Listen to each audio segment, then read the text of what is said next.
All right, my name is EJ Alexis, and I'll be presenting my first industry interview.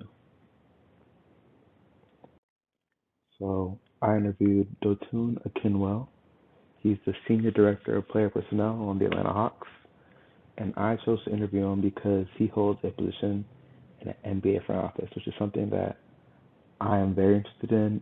I hope to be a NBA general manager one day, and this is one of the positions that you can have on your way to being an NBA general manager.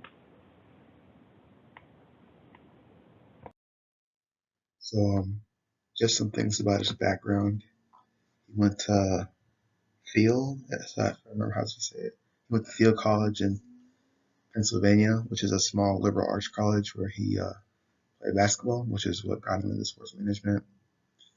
And he was also a student ambassador and on the student athletic advisory committee. So he was very involved in extracurriculars. And he's worked for the Hawks for almost 7 years now. And he worked for the Orlando Magic before that when he came out of college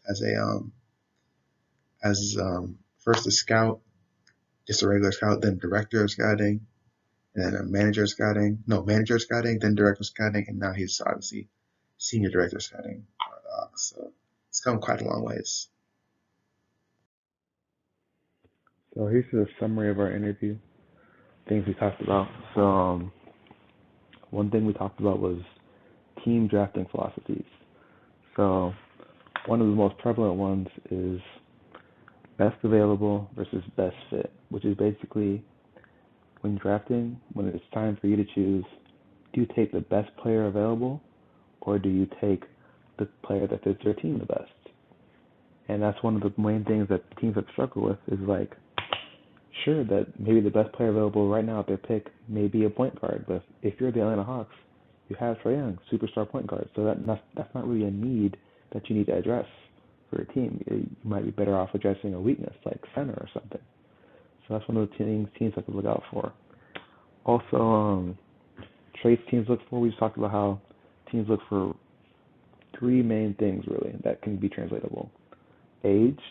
Teams love young prospects because the younger you are, the more time you get to develop with them, and that leads to greater results. And then athleticism, obviously, got to be a great athlete to play in the league. And then obviously also skill, because basketball is a sport that requires really tedious skill. And then another thing we talked about was international prospects and leagues. So one thing he talked about was how the NBL in Australia is on the rise. More prospects are like skipping college to go like play in the NBL in Australia or in the EuroLeague in Europe, or even staying at home and doing things like the G League Ignite program. So it's a lot of different ways that scouts have to go and attend to watch different players because it's not just traditional, go to college and then go to the league. It's a lot more different pathways now. And also he talked about how he has to scout NBA players sometimes because as the director of player personnel, he's involved in trades also. So if a team's like, hey, we might want to trade for player A, you have to go take a look at them and see, is it worth it? Does it fit the team's needs? Stuff like that.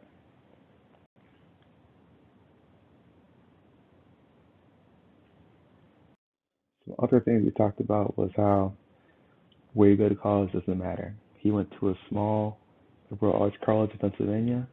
He balled out, did well in school, was involved in extracurriculars, and it led him to a job in the NBA. So as long as you take care of your business, you can succeed anywhere really.